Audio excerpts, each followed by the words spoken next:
I sat there at my desk, the monitor glow carving shadows across my face, another 9p. Grinding away at some client logo that meant nothing. 38 years old, glued to this chair like always, while Sarah scrolled TIKTOK in the next room, her laughter soft and distant through the wall. Our marriage had settled into something comfortable years ago, safe, predictable, the kind of quiet that slowly suffocates you. I felt the deficit every single night, this invisible ache crawling under my skin, untouched, starving for something raw that no careful routine touches or polite small talk could ever reach. God, I was so tired of pretending it didn't matter. My phone lit up on the desk, screen flashing her name, Sophie, my best friend Alex's wife. My heart gave this stupid, guilty little lurch before I even answered. Hey, it's Sophie. Her voice slipped through the line low and urgent, almost trembling, like she was pressing her mouth too close to the speaker. Alex is gone for 3 weeks on that overseas project and I'm losing it here alone. I just got this new home office setup delivered, and I can't assemble it or transfer my files without screwing everything up. You're the only person I trust. Come over right now and help me. It'll take a couple hours, tops.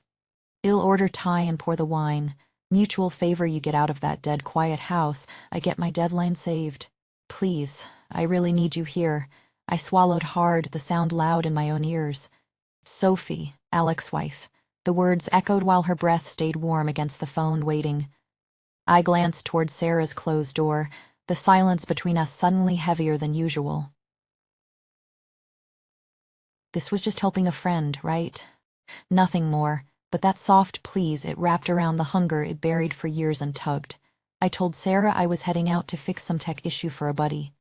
She barely glanced up from her screen. 30 minutes later, I was stepping through Sophia's door, the night air still clinging to my jacket, and the apartment smelled faintly of jasmine and vanilla. Like she'd been waiting. We ended up on her living room floor, surrounded by screws and scattered panels, the half-built desk looming between us like some unfinished secret. Sophie sat back on her heels, knees brushing the carpet, her breath catching once as she looked straight at me. That warm jasmine and vanilla scent of her skin drifted closer, wrapping around me before I could stop it. You have no idea how lonely these nights have been, she whispered, voice cracking just enough to make my pulse stumble. Alex and I, we haven't been intimate in months. I feel invisible, like my body doesn't exist anymore. Being here with you tonight is the first time I've felt seen in years. Her eyes stayed on mine, raw and unguarded, the words hanging there between us like warm breath against my neck. Sophie, Alex's wife. Sarah would destroy me if she ever knew I was even here alone with her. I'm married. I'm supposed to be the loyal one. But that confession, it was already crawling inside my brain, waking something it buried so deep I almost forgot it existed. I told myself it was just helping a friend, nothing more. Yet my fingers tightened around the screwdriver, and I couldn't look away from the way her lips trembled on the last word, like the truth had cost her everything to say. And in that small, trembling pause I felt the gravity shift, just a little, pulling me toward her even as my mind screamed that this was the beginning of something I wasn't sure I could stop. She leaned forward then, reaching across the scattered screws for the wrench, her shoulder brushing mine in a way that lingered half a second too long. The warmth of her skin bled straight through her thin blouse and into mine, and I felt it like a live wire humming under the surface. Our knees stayed pressed together on the carpet, locked there without either of us pulling away, the half-built desk panels framing us like some unfinished confession neither of us wanted to name. That jasmine and vanilla scent of her skin flooded closer, wrapping around my throat, sweet and dangerous like warm rain on bare shoulders after a drought I hadn't admitted I was dying in. I could feel the faint rise and fall of her breath against my collarbone, so close I almost tasted it. This is Sophie, Alex's wife. The thought slammed into me again, sharp as a splinter, while my pulse beat loud in my ears. Sarah would tear everything apart if she knew I was even here alone with her like this, knees touching, air thick with something we were both pretending wasn't happening. I'm married. I'm the guy who comes home every night to the same safe, quiet routine, the one who's supposed to be loyal, steady, the rock, but her scent, it was already crawling deeper, waking up this starved dick had buried so long I thought it was gone. I kept telling myself it was just helping a friend. Nothing more, just tools and panels and a couple hours, Yet my fingers tightened around the screwdriver until my knuckles went white, because every tiny shift of her weight sent another ripple of heat straight through me.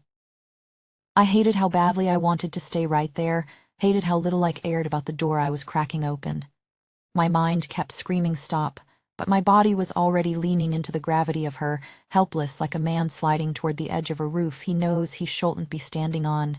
I swallowed hard, the sound too loud in the quiet room, and forced my eyes back to the stupid half-finished leg of the desk. Just focus. Just finish the job. But her knee stayed warm against mine, and that faint vanilla warmth kept drifting across my skin like a promise I hadn't asked for and couldn't refuse. Her phone buzzed sharp on the coffee table, slicing through everything. Alex's name lit up the screen, his nightly check-in from Europe, right on time. She stood up fast, too fast, her knee brushing my thigh one last lingering time as she stepped away, leaving me kneeling there alone with my pulse hammering against my ribs and the half-built desk suddenly feeling like a wall between us.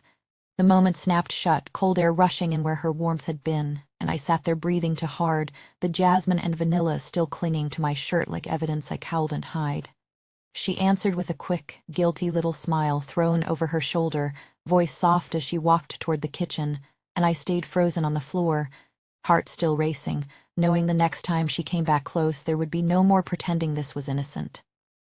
The pull was already too strong, and I didn't know how much longer I could keep lying to myself about how little I wanted her.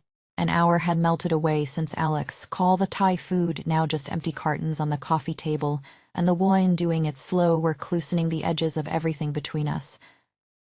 Sophie set her glass down with a soft clink and looked straight at me, her eyes carrying a weight that made my pulse skip. "I have to tell you something I've never told anyone. Ever." The words slipped out in a whisper that felt too intimate for the space between us. "Ever since Alex first introduced us all those years ago, I've been carrying this secret forbidden fantasy about you." I would lie awake in our bed after he fell asleep, my mind drifting to thoughts of your hands, your voice, your presence, while he breathed steady and unaware next to me. It tormented me because it was so wrong, yet I couldn't stop the thoughts from returning like a tide I was helpless against. Her voice cracked slightly, the vulnerability raw, unguarded as she continued. "These last 2 hours with you here helping me, the way our bodies kept finding these small points of contact, it's like that fantasy has completely hijacked my whole body. I can't pretend anymore, can't keep acting like this is just about assembling a desk or saving a deadline. You've woken something in me that I thought was long gone, and now it's all I can think about, all I can feel." The confession hung there thick in the air, and I felt it sink into my bones, changing the temperature of the room, changing me. She moved, then sliding across the couch in one fluid motion until her thigh pressed fully against mine, the contact sending a rush of warmth straight through the fabric of my pants, straight into my core. Her silk blouse grazed my forearm, cool and slippery and impossibly soft, the brief slide of it like a caress I wasn't prepared for, and in the background her speaker came alive with the opening notes of Wicked Game, the slow bass line sissening perfectly with the frantic beat of my heart. Her fingers brushed the inside of my wrist, then lingered, their skin on skin in the softest way possible, yet it felt like a spark jumping the gap between us. My mind erupted in silent screams. This is betrayal on every level. My best friend Alex, the man who stood by me through everything, his wife sitting here baring her soul to me, while my wife Sarah's at home in our quiet house scrolling through her phone, none the wiser. The marriage vows, the loyalty, the entire life would built, it all teetered on the edge of this one charged evening. But her words had already done their damage, seeping in like sweet poison, whisking through the defenses it built over years of routine and distance.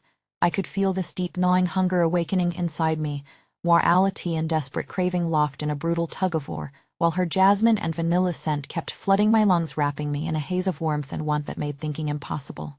I hated how much I needed her nearness, hated how the consequences felt distant and blurry, how little they mattered when her thigh stayed warm and insistent against mine, her fingers steady on my wrist, her eyes pulling me in like a current I couldn't fight. The rational voice in my head kept pleading, "Stop this now, before you cross a point of no return, before you destroy the trust of the only people who matter." But the other voice, the one that had been starving for years in a marriage that felt more like habit than passion, was already surrendering, leaning hard into the magnetic draw of her body, the comfort of being truly seen. Her breath came warmer now, mingling with mine in the narrowing space, and I could almost taste the wine on it, the jasmine on her skin, the electricity humming between us like a storm about to break. I swallowed hard against the tightness building in my throat, fighting the overwhelming urge to bridge the last millimeter, knowing that if I gave in there would be no more hesitations, no more safe distances, just the two of us tumbling into the unknown. The forbidden desire had taken root deep in Di, her thigh slipping from mine and leaving behind a hollow chill that made my chest tighten. Her fingers left my wrist last, trailing heat that refused to fade. Eyes wide, lips still parted on the words we hadn't spoken, she glanced back at me once before crossing the room. The building manager needed her signature on some urgent package right there in the hallway. No choice. I stayed rooted on the couch, pulse hammering so loud it drowned the music, knowing this pause was different. No more gentle resets. The next time the distance closed, everything would break wide open. The minutes stretched thin and unbearable until the door clicked shut again. She turned, breath uneven, the jasmine vanilla of her skin wrapping around me stronger than before. I didn't plan it. My body moved before my mind could catch up. I crossed the room, hands finding the curve of her waist, drawing her in until there was nothing left between us but trembling heat and the frantic beat of two hearts that had waited too long. Her breath brushed my neck, warm and shaky, and the world narrowed to that single point of contact. Our mouths met in a rush that felt like surrender and theft all at once, years of stolen glances and careful distance finally giving way. We stumbled toward the couch, silk sliding against my shirt, her fingers curling into my collar as if afraid I might vanish. The low bass of Wicked Game still throbbed somewhere behind us, but all I could feel was the storm we had invited in.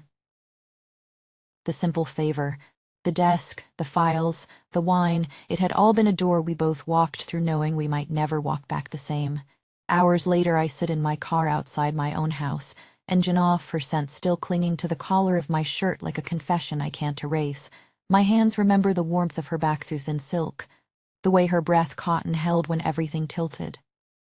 Sarah's light is still on upstairs, probably TIKDOK glow on her face, none the wiser. I taste the ghost of that almost forever kiss every time I swallow. The words keep circling like crows, yet they feel farther away than the ache pulling me back toward her door. Her forbidden eat hijacked every quiet corner of my mind in one single evening, waking a craving I thought marriage had safely buried. Now it lives under my skin, restless and whispering. I don't know what happens when Alex Blaine lands in 3 weeks or when Sarah finally looks up from her screen and notices the difference in my eyes. I only know I'm already counting the minutes until I can feel that impossible nearness again, and the terrifying part is I'm not sure I want the strength to stop.